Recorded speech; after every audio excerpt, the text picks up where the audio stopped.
तो हेलो दोस्तों, जैसा कि मैंने आपसे बताया था कि मैं मैथ्स के कुछ इंपॉर्टेंट क्वेश्चन आपको प्रोवाइड करूंगा।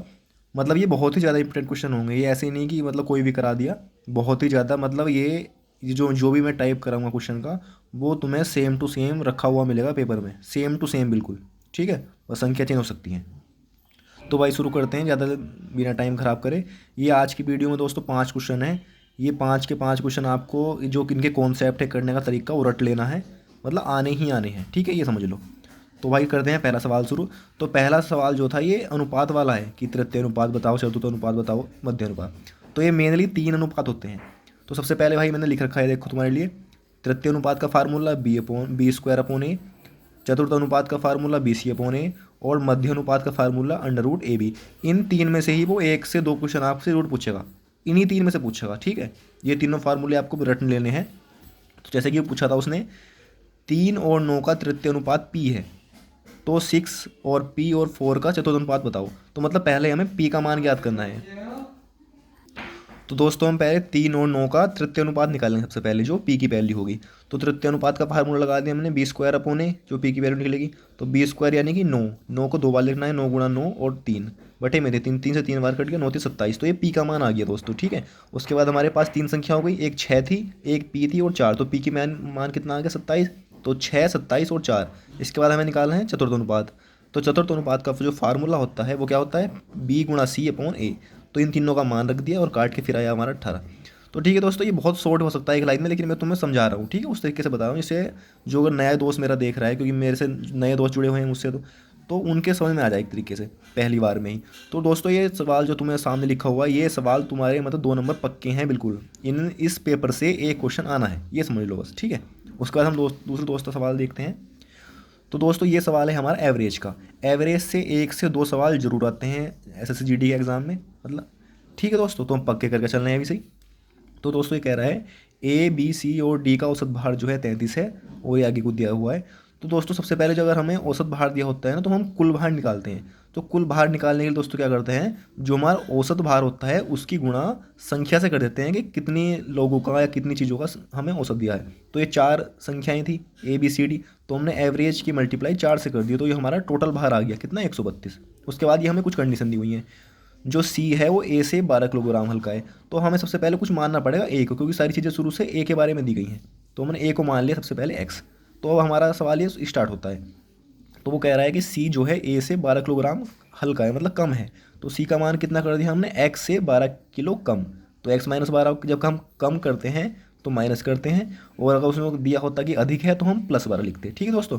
तो बी सी का मान भी आ गया। उसके बाद क्या कहता है वो, जबकि बी सी से 6 किलोग्राम भारी है। जो बी है वो सी वाले मान से 6 किलोग्राम भारी है, तो सी का मान से 6 किलोग्राम भारी, तो +6 कर दिया। तो 12 में से 6 गए तो -6, ये हमारी बी की वैल्यू आ गई। उसके बाद क्या कहता है, डी का भार सी से 10 kg कम है, यानी डी का जो भार है वो सी से 10 kg कम है। तो पहले तो सी का मान हो गया x-12, उसमें से भी 10 kg कम है, तो 12 और y 10 कितने हो गए, x-y। तो ये हमारे पास चारों के मान आ गए, ठीक है दोस्तों। तो उसके बाद क्या करना है, हमें अपना पहली वाली वैल्यू लिखनी है, चारों का योग लिखना है सामने, और यहाँ पे A B C D चारों का मान रख देना है। ए का मान ये है, बी का ये, सी का ये, डी का ये, चारों का मान रख दिया दोस्तों। तो इन्हें सबके फिर सोल्व कर लिया। ये 4x थे, और इन्हें जोड़ के हो गए 40, ये इधर जाके घट गए, कट के ये एक्स का मान है क्या, 43, ठीक है दोस्तों। तो एक्स का मान तो एक्स था, ए का मान तो वो तो 43 आ गया, लेकिन डी का मान क्या था, x-22 था। तो एक्स की जगह हमने 43 रखा, तो डी का मान कितना आ गया, 21। तो हमने डी का मान क्यों निकाला दोस्तों, क्योंकि उसने पूछा था ए और डी का औसत भार, तो हमें दोनों का चाहिए था। तो दोनों का आ गया ए और डी का। इसके बाद हमने औसत भार निकाल दिया। औसत भार कैसे निकालते हैं दोनों दोस्तों, दोनों को जोड़ के उसकी 2 से मल्टीप्लाई कर देते हैं। मतलब जितनी संख्याओं का औसत निकालना होता है उतनी ही संख्या से मल्टीप्लाई करते हैं। यहाँ पे 2 संख्या थी ए और डी, तो हमने 2 से डिवाइड कर दिया। तो ये जोड़ के हुआ था 64, 2 से काटा तो 32, ठीक है दोस्तों। आपको मैं समझ रहा हूँ भाई, थोड़ा बहुत समझ में आ रहा होगा जरूर, क्योंकि भाई मैं पूरा खोल के बता रहा हूँ जितना मुझसे हो सकता है। उसके बाद दोस्तों हम नेक्स्ट सवाल देखते हैं। दोस्तों ये बहुत ज़्यादा इंपॉर्टेंट क्वेश्चन है, ये है समतुल्य दर से, मतलब डिस्काउंट से एक क्वेश्चन आता ही आता है, वेरी वेरी इंपॉर्टेंट है। तो दोस्तों शुरू करते हैं। इसमें क्या दिया हुआ था, एक किसी अंकित मूल्य पर 35% की छूट वाले विक्रय मूल्य तथा 20% और 15% की 2 क्रमिक छूट वाले विक्रय मूल्य में 504 रुपये का अंतर।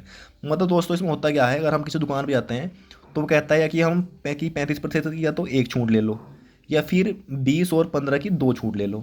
तो इसमें देखना होता है दोस्तों कि कौन सी ज़्यादा बेस्ट रहती है हमारे लिए। तो दोस्तों सबसे मेन होता है इसमें समतुल्य छूट का फार्मूला, तो इसे हम रामबाण फार्मूला भी कहते हैं। तो दोस्तों इसमें क्या होता है, x plus y minus x y बटे 100। अगर नॉर्मल हम कोई दर निकालते हैं, ऐसे हम सीआई वगैरह में करते हैं चक्रवृद्धि ब्याज में, तो वहाँ पे यहाँ प्लस होता है, लेकिन खासकर जो हमारा ये डिस्काउंट का फार्मूला होता है तो उसमें यहाँ पर माइनस करना होता है। ठीक है, तो दोस्तों हम यहाँ से निकाल सकते हैं एक्स और वाई का मान। यहाँ ये एक 20 था और एक 15, तो हमने एक्स वाई मान लेते हैं। तो 20 15 यहाँ सॉल्व करके कितना आता है 32, और पहली वाली दी हुई थी हमारी 35। तो वो क्या कह रहा है कि इन दोनों का जो अंतर है वो 504 है। ठीक है ना दोस्तों, यहाँ दे रखा है 504। तो हमने 3 की वैल्यू कितनी आ गई 504, तो यहाँ से काटा, 1 की वैल्यू आ गई 168। जब 1% की वैल्यू 168 है तो 100% की कितनी होगी 16,800। ठीक है दोस्तों, ये आप आई होप समझ में आया होगा। ये आपको बहुत ध्यान रख के चलना है ये वाला फार्मूला। ये मतलब जो भी मैंने क्वेश्चन यहाँ पे, ये 5 क्वेश्चन है, ये 5 के 5 समझ लो तुम्हारे पेपर में रखे मिलेंगे सेम टू सेम, बस संख्या चेंज हो सकती है। ठीक है दोस्तों, अभी हमारे पास चौथा सवाल है, इसे देखते हैं। दोस्तों नावधारा आज के टाइम में काफ़ी आज पूछा जा रहा है, तो ये क्वेश्चन नावधारा से है। मैंने दोस्तों अच्छे तरीके से आपके लिए एक्सप्लेन करके लिखा हुआ है सारी चीज़ें। तो देखते हैं दोस्तों।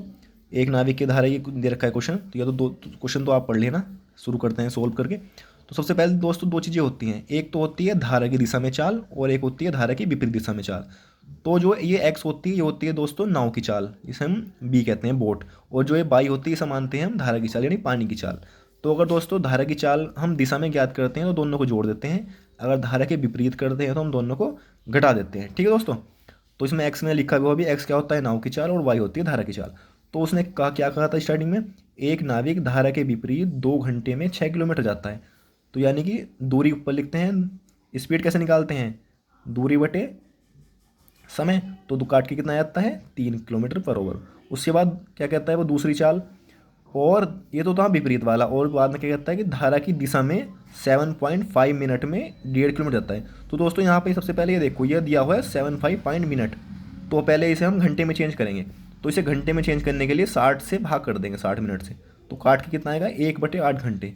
तो क्या लिखेंगे हम, यहाँ पे वो 1.5 किलोमीटर जा रहा था 1/8 घंटे में, इसकी जगह हमने 1/8 लिख दिया। तो इसे ये ऊपर चला जाता है जो नीचे दिया होता है। तो जब 1.5 के 8 से मल्टीप्लाई करेंगे दोस्तों आएगा 12। तो दोस्तों अभी इन्हें जोड़ लेते हैं हम, यहाँ पे x बाई से y कट जाता है, 2x बराबर 3 और 12 कितने हो गए 15। तो दोस्तों x का मान कितना आ गया 7.5। x है क्या था दोस्तों, नाव की चाल। तो यही बताना था कि स्थिर जल में 30 किलोमीटर जाने में उसे कितना समय लगेगा। तो दोस्तों जब स्थिर जल होता है तो पानी की तो कोई चाल नहीं होती है अपनी, वहाँ सिर्फ नाव की चाल होती है। तो इसमें सिर्फ हम नाव की चाल का यूज़ करेंगे। तो दूरी थी हमारी 30 किलोमीटर और नाव की चाल कितनी आई है x 7.5। तो दोस्तों हम इसे डिवाइड करेंगे तो कितनी मार जाएगा ये 4 घंटे। ठीक है, तो दोस्तों हमारा समय कितना आ गया 4 घंटे का। ठीक है दोस्तों, अब ये आज का आखिरी सवाल है दोस्तों, पाँचवीं नंबर का। ये दिया है दोस्तों 2D से। 2D और 3D से दोस्तों क्वेश्चन पूछे जाते हैं जो बिल्कुल डायरेक्ट फार्मूला बेस होते हैं। तो दोस्तों मैं एक वीडियो तुम्हारे लिए फार्मूले की लेके आऊँगा, जिसमें वेरी वेरी इंपॉर्टेंट फार्मूले दिए होंगे। अगर तुम वे भी फार्मूले पढ़ लोगे तो तुम्हारा नंबर पक्का हो जाएगा 2D 3D से। ठीक है दोस्तों, तो दोस्तों ये क्वेश्चन था समांतर चतुर्भुज का, जिसकी का क्वेश्चन है का दिया हुआ है कि आधार उसकी ऊंचाई का 2 गुना है। आधार उसकी ऊंचाई का 2 गुना है। तो सबसे पहले दोस्तों हमने ऊंचाई मान ली। अगर हमने ऊंचाई मानी x, तो क्या कह रहा है आधार उसकी ऊंचाई का 2 गुना। जब ऊंचाई x है तो आधार कितना हो गया 2x। ठीक है, उसके बाद हम यूज़ करते हैं फार्मूला समांतर चतुर्भुज का क्षेत्रफल। फार्मूला होता है आधार गुणा ऊंचाई। तो हमें क्षेत्रफल दिया हुआ था कितना 338 सेंटीमीटर, और आधार कितना है हमारे पास 2x, और ऊंचाई कितनी है x। तो जब दोस्तों 2x की x से मल्टीप्लाई करेंगे 2x स्क्वायर, यहाँ से 2 से इसे हमने डिवाइड करा, 338 को कितनी बार गया 168 बार। ठीक है, तो यहाँ पे हमने एक्स स्क्वायर था, यहाँ पे हमारा वर्गमूल आ जाएगा ऐसे। तो 169 का वर्गमूल कितना होता है 13। तो यहाँ पे यही पूछा था कि ऊंचाई बताओ एक्स। अगर वो पूछता कि यहाँ पे आधार बताओ, तो दोस्तों आधार क्या है हमारे पास 2x है। तो वो कितना आ जाता है 2 इंटू एक्स की वैल्यू कितनी है 13, तो यह आ जाता है 26। ठीक है दोस्तों, ये 26 सेंटीमीटर हो जाता है। ठीक है दोस्तों, तो आई होप भाई तुम्हारी समझ में ये 5 क्वेश्चन आए होंगे। ये बहुत ही ज़्यादा 5 इंपॉर्टेंट क्वेश्चन थे, जो इस बार जो SSC का मॉक टेस्ट है संडे के, ये उसी में से मैंने उठाए हैं। क्वेश्चन कहीं से भी हो दोस्तों, मेन चीज़ है कॉन्सेप्ट समझ में आना चाहिए। तो दोस्तों मैं इसी तरीके की वीडियो आपके लिए लेके आता रहूँगा, जिसमें 5-6 क्वेश्चन है, ज़्यादा भी क्वेश्चन होते रहेंगे। भाई सभी बहुत ध्यान से देखना, और अगर भाई अच्छी लगी हो तो लाइक करना, और भाई कमेंट में ज़रूर बताना कि जो मैंने तुम्हें समझाया है भाई वो अच्छा लगा है या नहीं लगा। ठीक है दोस्तों, तो भाई मेहनत करते रहो, और अगर कोई और प्रॉब्लम आ रही हो तो और किसी चीज़ की वीडियो चाहिए हो तो भाई कमेंट में बताना। ठीक है दोस्तों, तो भाई ऑल द बेस्ट सभी को, जय हिंद।